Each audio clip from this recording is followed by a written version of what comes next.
আসসালামু আলাইকুম। আপনার বিকাশ অ্যাকাউন্ট থেকে ভুল করে অন্য একটা নাম্বারে টাকা চলে গেছে। এ কারণে কি থানায় যেতে হয়? জিডি করতে হয়? জিডি করতে হবে কিনা? থানায় যেতে হবে কিনা? কিভাবে এই টাকাটা আপনি আপনার নিজ মোবাইল থেকে আবার অল্প সময়ের মধ্যে ২-৪ মিনিটের মধ্যে ফেরত নিয়ে আসতে পারবেন? এই বিষয়গুলো নিয়ে একটু ধারণা দেব। যারা জানেন তারা জানেন। যারা জানেন না তাদের জন্য আজকের ভিডিওটা খুবই গুরুত্বপূর্ণ। আমি সাধারণত ভিডিওগুলো করে থাকি না জানা মানুষগুলোর জন্য। এই না জানা মানুষগুলোর জন্য আপনি উপকার করতে পারেন আপনার শেয়ারের মাধ্যমে। আপনি ফেসবুকে শেয়ার করে দিবেন, দেখবেন যে আপনার বন্ধু যারা আছে তারাও জেনে গেল বিষয়টা। আচ্ছা, অনেকেই এই যে এই কাজগুলো করার জন্য যখন দেখা যেত কোনো টাকা ভুল করে একটা নাম্বারে চলে গেছে তখন কিন্তু থানায় চলে যান জিডি করার জন্য। না, আগে জিডি করে থানায় যাবেন না। জিডি করার কোনো প্রয়োজন নেই। যদি ওই নাম্বারটা, যে নাম্বারে টাকা পাঠিয়েছেন সেই নাম্বারটা যদি বিকাশ না খোলা থাকে, সেই নাম্বারে যদি বিকাশ অ্যাকাউন্ট খোলা না থাকে, সেক্ষেত্রে আর থানায় যাওয়ার দরকার নেই, আপনি নিজে পারবেন। যেভাবে টাকাটা ভুল করে চলে গেছে ঠিক সেই অপশনে যাবেন। সেন্ড মানিতে যখন করছেন আপনি তখন ওই সেন্ড মানিতেই যাবেন, যাওয়ার পর ওই নাম্বারটা আবার আপনি উঠাবেন। উঠানোর পরে যে ডাইরেক্ট নেক্সট একটা অপশন আছে, সেন্ড করে দেবেন। সেন্ড করে দেওয়ার পরে দেখবেন যে ওখানে লেখা আসে এই নাম্বারটা বিকাশ এখন খোলা নেই। যখন খোলা নাই লেখা থাকবে তখন এর পাশে দেখবেন যে বাতিল লেখা আছে, এটাকে বাতিল করতে চান, বাতিলে চাপ দিবেন। বাতিলে বাতিলে ক্লিক করার সাথে সাথে দেখবেন যে কিছুক্ষণ পরে একটা মেসেজ চলে আসবে, আপনার আপনার টাকাটা ব্যাক করে চলে আসবে। এখানে একটা মানুষ ভুল করে থাকে, না জানা মানুষ, বললাম যে আমি না জানা মানুষগুলোর জন্য ভিডিও করে থাকি। এই না জানা মানুষগুলো ভুল করে থাকে। উনি কি করেন, ওই যে নাম্বারে ফোন ভুল করে টাকা গেছে ওই নাম্বারে ফোন করে, ভাই আপনার মোবাইলে আমার ৫,০০০ টাকা চলে গেছে, ভাই দয়া করে যদি টাকাটা দিতেন। মানে পাগলের বলে যে পাগল নাও দুলাস না। তখন পাগল মনে কিরে আমাকে নাও দুলাইতে নিষেধ করলো কেন, আরো বেশি করে নাও দুলায়। তখন ওই লোকটা কি করে, মনে করেন আপনি ২০,০০০ টাকা পাঠিয়েছেন, ভুল করে চলে গেছে। তখন ওই লোকটা ২০,০০০ টাকার লোভে তখন তার মোবাইলে কিন্তু, সে কিন্তু জানতোই না, তার কারণ তার মোবাইলে তো রেজিস্ট্রেশন করা নাই, বিকাশ অ্যাকাউন্ট খোলা নাই। তখন সে কি করে, ফ্রিতে একটা বিকাশ অ্যাকাউন্ট খুলে ফেলে, তাড়াতাড়ি খুলে দেখবেন যে ওই টাকাটা সে ক্যাশ আউট করে নেবে। কাজেই এই ধরনের যাদের আগে দেখবেন চেক করে তার মোবাইলে এই বিকাশ অ্যাকাউন্ট খোলা আছে কিনা। যদি না থাকে তাকে দাঁড়ানোর কোনো প্রয়োজন নেই, আপনি নিজে এটা বাতিল করে দিবেন। দেখবেন যে আপনার কাছে এই টাকাটা চলে আসবে, কিছুক্ষণের মধ্যে চলে আসবে।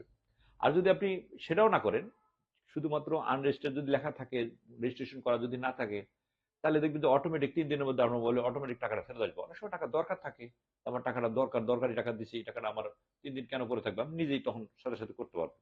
হ্যাঁ, থানায় যেতে হবে কখন, যখন দেখবেন যে এই নাম্বারটা বিকাশ অলরেডি বিকাশ অ্যাকাউন্ট তার নাম্বার আছে, বা আপনি পাঠিয়ে দিয়েছেন, অলরেডি টাকা চলে গেছে, ২০,০০০, ৫০,০০০, ১০,০০০, ৫,০০০ টাকা চলে গেছে অলরেডি। এখন ওই লোক, ওই লোককে আপনি কখনোই ফোন করবেন না।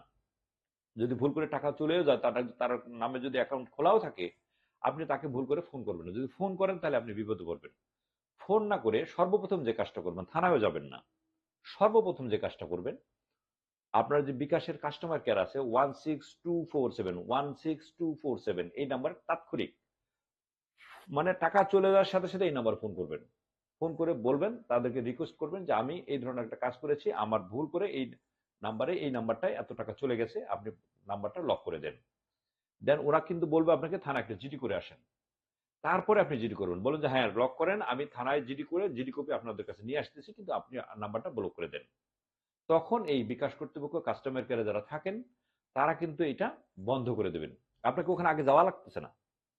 যখন আপনার টাকাটা ভুল করে চলে যাবে, তখন যদি উনি টাকাটা উঠানোর আগে সর্বপ্রথম, টাকাটা উঠাতে সময় লাগে ১০-৫ মিনিট, আপনি তো যখন টাকাটা ভুল করে দেবেন আপনি ২ মিনিটে ১ মিনিটের মধ্যে জেনে যাচ্ছেন।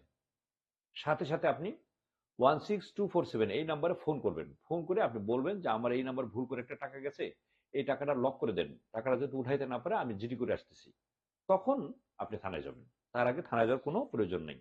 যদি থানায় আগে যান, দেখবেন যে আপনার থানায় গেলেন, জিডি করলেন, আসলেন, এদিকে দেখা যাচ্ছে আপনার ১ ঘন্টা বা ১.৫ ঘন্টা সময় নষ্ট হয়ে যাচ্ছে। এই সময়ের মধ্যে সে কিন্তু টাকা উঠিয়ে ফেলবে, পরবর্তীতে আপনার নাও দিতে পারে। হ্যাঁ, অনেক সময় ভালো মানুষ থাকে, দেখা যাচ্ছে অল্প টাকা ৪,০০০, ৫,০০০, ২,০০০ ফোন করলে যদি ভালো মানুষ হয় ব্যাক করে দিয়ে দেয়। আর যদি লোভনীয় মানুষ হয় সেক্ষেত্রে সে টাকাটা দেয় না। লোভী মানুষ হলে টাকাটা দিতে চান না। সে কারণে আমাদের ভুলের কারণে আমরা কিন্তু ঠকে যাই। এমনি ভুল করলাম একবার একটা, যে ভুল নাম্বারে টাকা পাঠিয়ে দিলাম, তারপরে আবার ভুল করে থাকি। এই ভুলগুলো করা যাবে না। আবারও বলি, যদি কোনো নাম্বারে ভুল করে টাকা যায়, সেই নাম্বারটা যদি মানে বিকাশ খোলা না থাকে, সেই নাম্বারটা যদি বিকাশ খোলা না থাকে, সেক্ষেত্রে আপনি আপনার মোবাইল থেকেই নিজেই এটা তাৎক্ষণিক এটা ফেরত নিয়ে আসতে পারবেন। এটা একটা অপশন। আর যদি ওই নাম্বার বিকাশ খোলা থাকে, বিকাশে অলরেডি ঢুকে থাকে, তাহলে ওই নাম্বারটা আপনি কখনো ফোন করবেন না, কখনোই ফোন করবেন না। আগে ফোন না করে সর্বপ্রথম ফোন করবেন কোন নাম্বারে, এই নাম্বারটা কোনটা, 16247 এই নাম্বার ফোন করবেন। ফোন করার সাথে সাথে তাকে আপনি বলবেন যে আমার এই নাম্বারে ভুল করে এত টাকা চলে গিয়েছে, এই নাম্বারটা লক করে দেন। তখন তারা কিন্তু এটা লক করে দেবে এবং পাশাপাশি আপনাকে বলবে আপনি থানায় একটা জিডি করেন। দেন আপনি থানায় যাবেন। আপনার পার্শ্ববর্তী থানায় গিয়ে আপনি বলবেন যে আমার এই ঘটনা হয়েছে, আমি একটা জিডি করবো। এই জিডি কপিটি নিয়ে আপনি কাস্টমার আপনার পার্শ্ব আপনার যেখানে বাড়ি আশেপাশে যে কাস্টমার কেয়ার আছে সেখানে যাবেন। যাওয়ার পরে জিডি কপিটি দিবেন। আপনি পুরো ডকুমেন্ট, যদি টাকাটা আপনার হয়ে থাকে তারা যদি প্রমাণ পায় যে হ্যাঁ টাকাটা আপনারই, আপনি যদি প্রমাণ দিতে পারেন হ্যাঁ টাকাটা আপনারই, এতটা সময় এত এত মিনিটে আপনার টাকাটা সেন্ড হয়েছে, এত টাকা সেন্ড হয়েছে, যদি আপনি প্রমাণ দিতে পারেন সেক্ষেত্রে টাকাটা আপনাকে দিয়ে দেবে। প্রমাণ না দিতে পারলে, যদি আপনি প্রমাণ না দিতে পারেন যে এই টাকাটা আমার না, আপনি যদি প্রমাণ না করাইতে পারেন সেক্ষেত্রে কিন্তু 7 দিন আপনার জন্য ওয়েট করবে এই টাকাটা কার।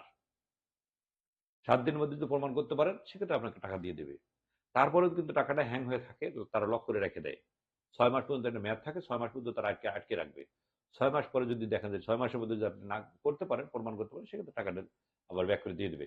এইগুলো সিস্টেম আমরা না জানি না, না জানার কারণে আমরা ভুল করে থাকি। এমনিতে ভুল করলাম একটা, যে আমরা বিকাশ করে ভুল করে টাকা পাঠাইলাম, তারপর ভুল করি যার নাম্বারে টাকা চলে তাকে ফোন করি আগে। তাকে ফোন করবেন না।